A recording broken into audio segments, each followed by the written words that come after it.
अमचन music की शानदार प्रस्तुति। हमर जान जाए छगे डोली में, हमर जान जाए छगे डोली में, सनम जान छोगे तोरा बोली में। खुशी रिकॉर्डिंग स्टूडियो बलुआहा।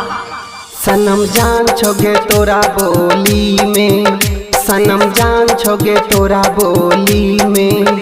हमर जान जाए छगे डोली में, हमर जान जाए छगे डोली में, सनम जान छोगे तोरा बोली में, सनम जान छोगे तोरा बोली में। सनम डीजे गुड मधुबनी, सनम जान छोगे तोरा बोली में। हमर जान जाए छगे डोली में, छगे डोली में, सनम जान छोगे तोरा बोली में। जान छिहे परान हमर सजल अरमान, हिल जतै आसमान, हिल जतै आसमान, हिल जतै आसमान।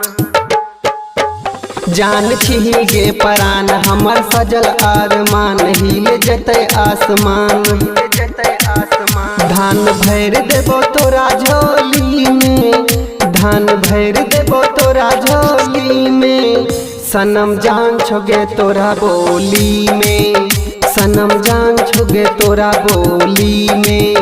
सनम डीजे गुड मधुबनी, सनम जान छोगे तोरा बोली में। हमर जान जाए छगे डोली में, छगे डोली में, सनम जान छोगे तोरा बोली में।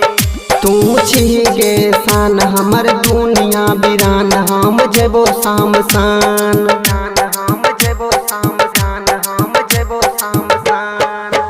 तू छिगे शान हमर दुनिया बिरान, हम जेबो शाम शान, जेबो शाम शान। ललित मेर जेतो तोरा गली में, ललित मेर जेतो तोरा गली में, सनम जान छोगे तोरा बोली में, सनम जान छोगे तोरा बोली में। खुशी रिकॉर्डिंग स्टूडियो बलुआहा।